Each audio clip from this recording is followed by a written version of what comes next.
בסדר, זהותה של ההיסטוריונית.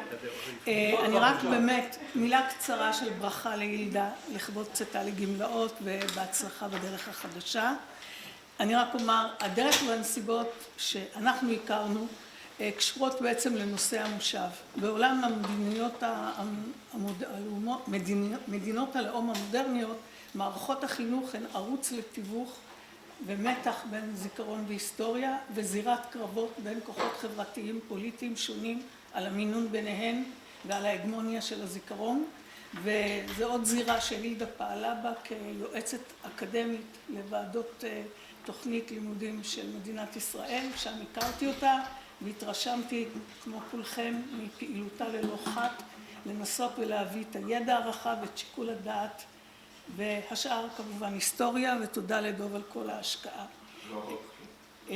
בכל אופן, אני אציג את המרצה הראשונה שלנו, פרופסור ג'ולי מל, פרופסור of history at North Carolina State University from 2007 to 2025. Also, The Myth of the Jewish Moneylender, co-edited Central European Jewish Energies and the Shaping of Post-War Culture, and has forthcoming essays in the Cambridge History of Antisemitism and the Journal of Antisemitism Studies. She has held fellowship from the Rothschild Foundation, Israel, the Center for Political Economy, Duke University, and the American Association of University Women. Judy will speak about Jewish women writing history, Zelma Stern, Hannah Arendt, and Toni Olsner. Thank you. Thank you very much. Did you send a PowerPoint presentation? I did send you. Yeah, I would try to because I'll say a few things Thank you. before I start a little bit. Stand in the other side. For the sound? Yeah. Okay. So sorry. Okay. Oh, it's okay. It's okay. Is that okay? It's an honor to be part of this celebration.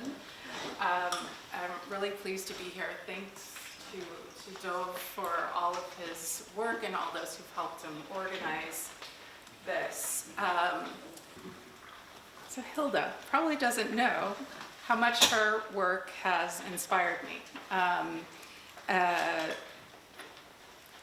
Her work on the Mashadi, her work on museum studies, British historiography, children's literature in the Holocaust. And in addition to her intellectual work, she has been a mentor, a leader, a role model for women in the Academy. And I would like to honor that here with this lecture on Jewish women writing history. And it follows very nicely the previous theme of the Holocaust, because I'll be speaking about 3 women who were refugees from Germany and are in their written work that I'll be talking about are dealing with the Holocaust and trying to come for themselves to some answer about anti-Semitism. All right, so Zelma Stern, Hannah Arendt, and Toni Olsner were German Jewish women of the same generation who immigrated from Nazi Germany to the US, where they'd lived much of their adult life. All 3 were part of the first generation of German women entering the Academy. And my aim here is to recover a collective biography, as well as a collective kind of intellectual biography, recovering their contribution as Jewish historians to our understanding of anti-Semitism.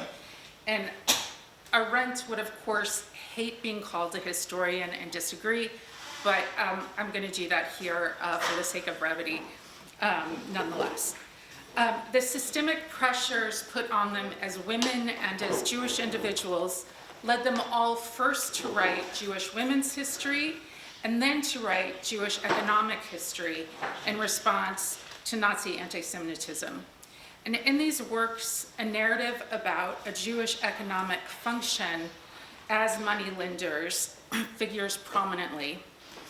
And I want to summarize this narrative here, which I'm sure most of you know, but please recognize that I argue that each piece of it is deeply flawed. In other words, it's totally inaccurate. This narrative said that Jews were first merchants in medieval Europe, providing trade for the other European peoples, quote unquote, until they were ready to take on this role. They were then pushed into money lending by the closure of trade, crafts, and agriculture, and pulled into it by the church's prohibition on usury, which was presumed to have blocked Christians from lending, which again is not true.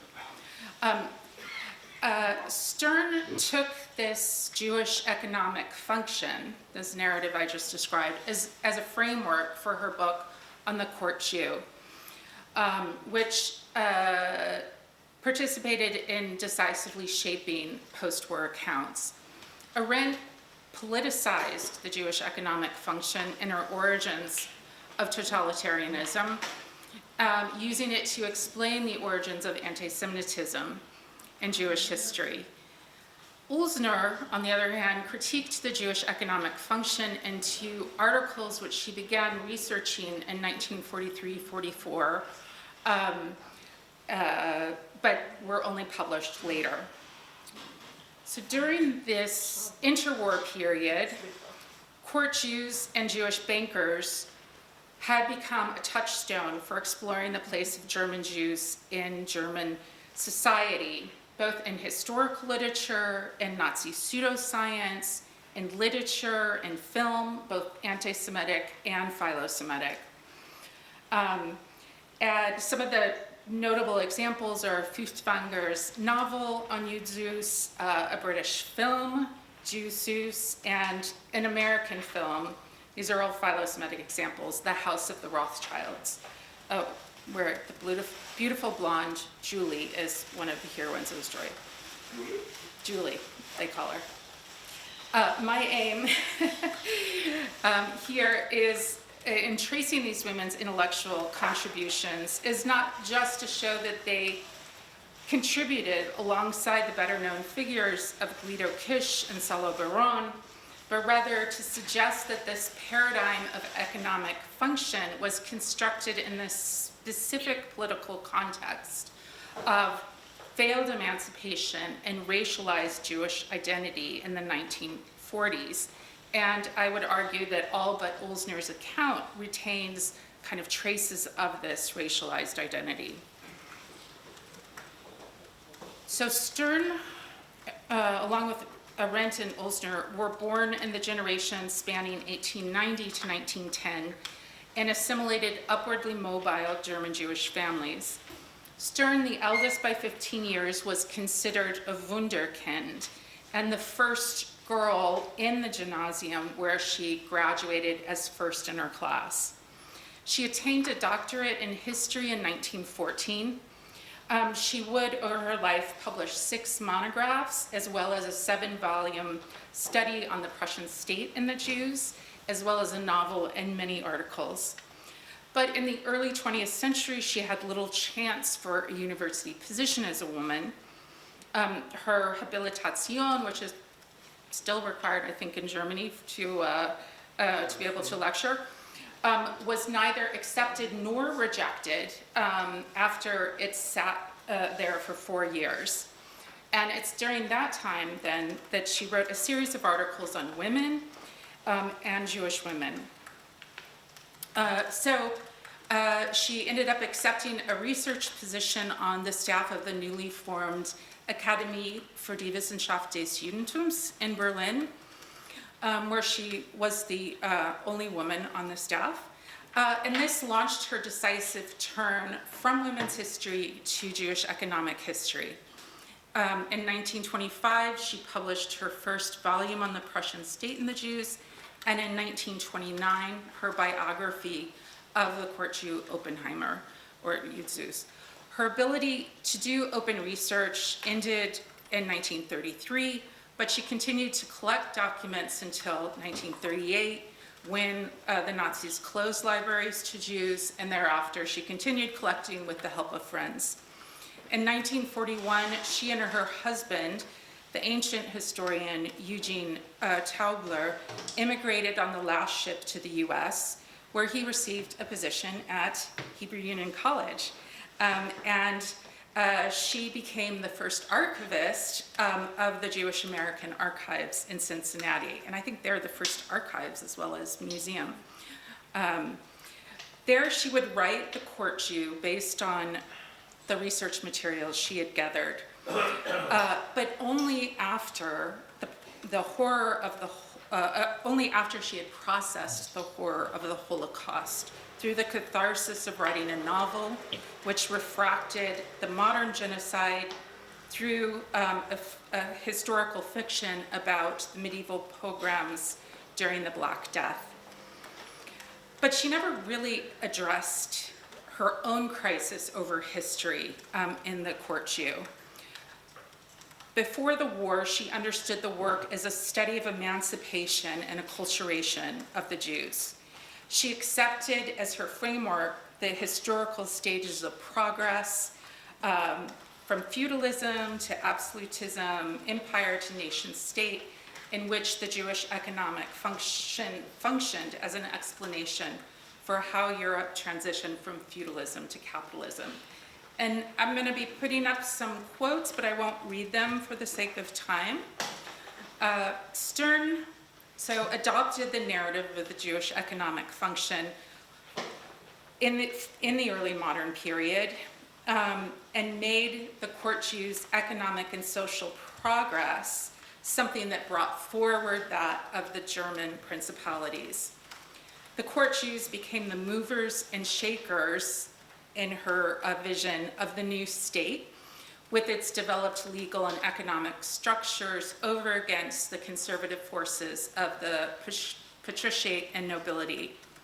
Stern also creatively turned the paradigm of the Jewish economic function inwards on Jewish history, asking what function the Court Jew had for Jewish history. And her answer was that the Court Jew was both a typology and a symbol of the larger progress of emancipation, precisely because they synthesized two cultures. She speaks of herself as embodying this synthesis before the war, sharing in two differing cultural heritage, the Jewish and the German, without feeling the tension, quote, of such a relationship as a perplexing inner conflict, unquote. It was an enriching dual heritage. Yet the Holocaust then destroyed her historical standpoint. She could, and this is her speaking again, she could no longer look upon emancipation as the end of a long process, which led to a kind of symbiosis between two national groups, unquote. Hannah Arendt perceptively noted in her review of Stern's Court Jew that Stern is, quote, no longer sure of precisely what the Court Jews were forerunners of or where the process of emancipation would eventually lead. Arendt had just worked out the answer herself in The Origins of Totalitarianism, which was published the year after Stern's book. Contrary to Stern, Arendt began her historical investigation of anti-Semitism in 1943-44. I think it's actually earlier, sorry about that, but not as a work celebrating assimilation and emancipation or acculturation. But like Stern too, she felt that the traditional historical method could no longer be used. How can we take as our object anti-Semitism, or as Alexander was saying, the Shoah as a kind of firm object. So Arendt, like Stern, grew up in an assimilated German Jewish household, also significantly affected by the death of a father. She also was recognized for her extraordinary intellectual talent as a young woman and threw herself into the study of theology, philosophy, and Greek without much concern for Judaism, Jewish history, or Zionism. After her dissertation on the concept of love in Augustine, she began research on Romanticism. She was around the University of Frankfurt, where her first husband, Günther Stern, was attempting to habilitate. By 1930, she had decided to concentrate her study on the Salonier Rachel Varnhagen, and through this woman's struggles with her Jewish identity, to find a way to vocalize her own generation's struggle to reconcile being a woman, a Jew, and a German. Arendt was politicized by the Nazi rise to power, her own immigration in 1933, internment in France, and deep involvement in Jewish politics in her work for the Youth Aliyah in Paris, her writing for the New York immigrant journal Aufbau, and her work for the Conference on Jewish Relations and Jewish Cultural Reconstruction. Right? Her Jewish turn was driven by her experience, again, of the failure of Jewish emancipation in Germany. In Paris, Arendt began reading and writing on anti-Semitism, and this would become the first part of the origins of totalitarianism, which she completed in New York. For Arendt, the Jewish economic function was the key to understanding the relationship between the Jews and the state. And so she uses it to explain anti-Semitism. Right, so I'm arguing that the Jewish economic function was the key for her to understanding the relationship between the Jews and the state, which helps her explain anti-Semitism. Arendt here is politicizing the Jewish economic function, providing thereby what she thought Stern was lacking in the court Jews. And this is how she does it. When the feudal order broke down in the French Revolution, the growth of political and legal equality depended upon the growth of an independent state machinery that could function, rule, and represent the interests of the nation. Therefore, the need for state credit arose together with the expansion of the state's economic and business interests. But no group was willing to grant credit or actively develop state business except the Jews, in Arendt's account. And yes. For Arendt, court Jews and Jewish bankers financed the state, and therefore the state continued to treat Jews as a separate group, granting them privileges like they did to court Jews, even though this separation ran against the ideal of political and legal equality. Uniquely, the Jews, Arendt claimed, did not form a class or belong to a class. Consequently, their status was defined purely through their relationship to the state, and therefore they became the most obvious target for movements that sought to undermine the nation state. So she's pointing to a paradox. The Jews, the quote unquote, the only non-national European people, were threatened more than any other by the sudden collapse of the system of nation state, unquote.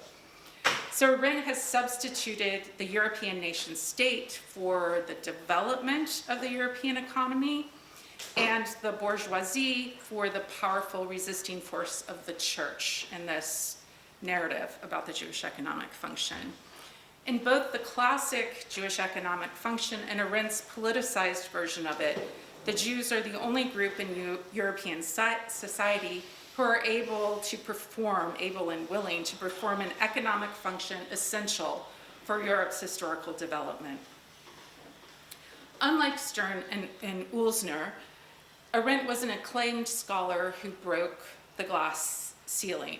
Right? She was, for example, the first woman appointed as a full professor at Princeton, though only as a visiting professor, as well as later a university professor at the New School, visiting professor at many of the top tier universities in the US. So Ulzner. The paths that Arendt traversed were crossed and recrossed by Toni Olsner, an immigrant woman to New York, as little known as Arendt is well known. Olsner's father, like Arendt's grandfather, was a member of the assimilationist, anti-Zionist Zentrale Verein Deutscher Staatsbürger Jüdischen Glaubens. Goethe, Schiller, Heine stood on the shelf with Gratz's Popular History of the Jews in Olsner's home. Olsner's intellectual talent was recognized early on as well by teachers, but unlike Stern and Arendt, her family did not value a daughter's education. They refused a university track education for her, and at the age of 15, Olsner was pulled from school when her mother died. She was sent to work as a maid and child care worker. After 10 years, she enrolled at the University of Frankfurt as a non-degree student in 1932, just missing Arendt and Günther Anders.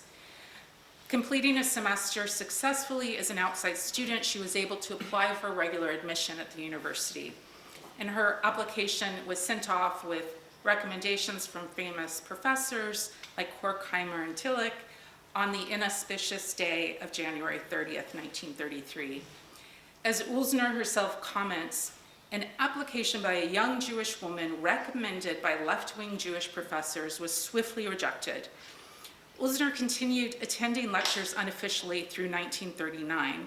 She also attended seminars at Rosenzweig's Freien Jüdischen Lehrhaus. She, like Arendt, was also drawn to Jewish studies as a response to the contemporary political situation.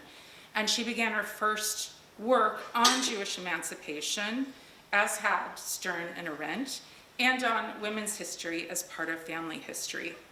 Under the mentorship of Josef Zudek, the financial editor of the Frankfurter Zeitung, and a close associate of Mannheim, who helped lead these interdisciplinary seminars on liberalism, Zudek encouraged her first major research project, which would eventually appear in English in the Jewish Social Studies in 1942 as Three Jewish Families in Modern Germany, Studies of the Process of Emancipation. When she arrived at the New School in 1940, she had nothing to show for 7 years of university study, except for a transcript with 1 semester of work. She did receive her MA from the New School, but she says, as an immigrant and an older single woman, critical of Zionism and bourgeois assimilation alike, who misunderstood the requirements of the American academic system, she alienated the professors and students alike. She failed to construct a stable academic career, although she applied for many positions all over the US. She eked out an existence as a secretary, translator, tutor, and author for encyclopedia articles in the Germania Judaica and the Encyclopedia Judaica, and for Aufbau, the same German language immigrant journal for which Arendt also wrote. She suffered ill health due probably to malnutrition over many years.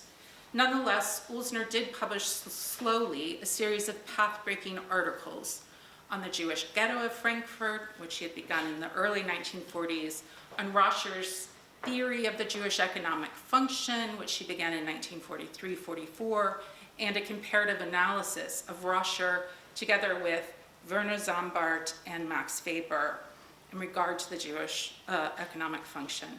These articles would appear only much later in the 1950s and 60s, and a more expanded manuscript she had on Jewish life in the Rhineland in the 13th and 14th centuries is still unpublished today, but still a useful resource. In these works, Olsner fashioned the first critique of the economic function of the Jews. She argued that when stripped of its, quote, philo-Semitic and liberal guise, could be turned into a model for an instrument of the destructive Nazi so-called Jewish science, unquote. Olsner shows how Roscher's Jewish economic function was rooted in outdated theories of the German historical school of political economy in 19th century German history. notions of universal human progress, stages of economic development, movement from barter to credit economy. Her critiques expose how the changed economic circumstances for both the 19th century German nation and the German Jewish population helped generate an optical illusion that Jews were, quote, naturally gifted for trade, that they were the, quote, again, incarnation of the capitalist commercial spirit. She deconstructed the image of the Rothschild family, embraced by liberal historians as a symbol of power, wealth, and international finance, as it continues to be today. In short, she critiqued the very notions central to Stern and Arendt's thinking on the failure of emancipation. And she opened a critical new perspective on Jewish economic history. So to conclude, all three women in the 1940s grappled with the failure of Jewish emancipation, which they were experiencing personally as struggling female refugees in the US. And they did so by intellectually examining emancipation through the lens of the Jewish economic function and the Jewish moneylender. Stern applied the Jewish economic function to the early modern court Jew, making the court Jews the symbol and cause for Jewish emancipation. Arendt politicized the economic function of the Jews to explain the dichotomy of anti-Semitism and Jewish powerlessness. The Jews' special economic function for the nation state resulted in them being excluded from the nation state and paradoxically attacked as a symbol of the nation state. And her arguments are still very resonant today. Where Arendt and Stern both reified stereotypes of Jewish economic proclivity, Ulzner dissolved these stereotypes and critiqued severely the very concept of Jewish economic function. It's curious that a woman, so much an outsider, should have produced what I think are the most path-breaking intellectual analyses, though Arendt's may be the most brilliant, of course. But it's anything but curious that her intellectual contribution should have gone largely unrecognized.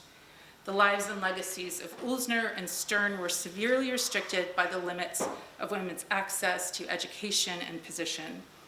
The success of the origins of totalitarianism launched Arendt into academic positions which were largely unattainable for women.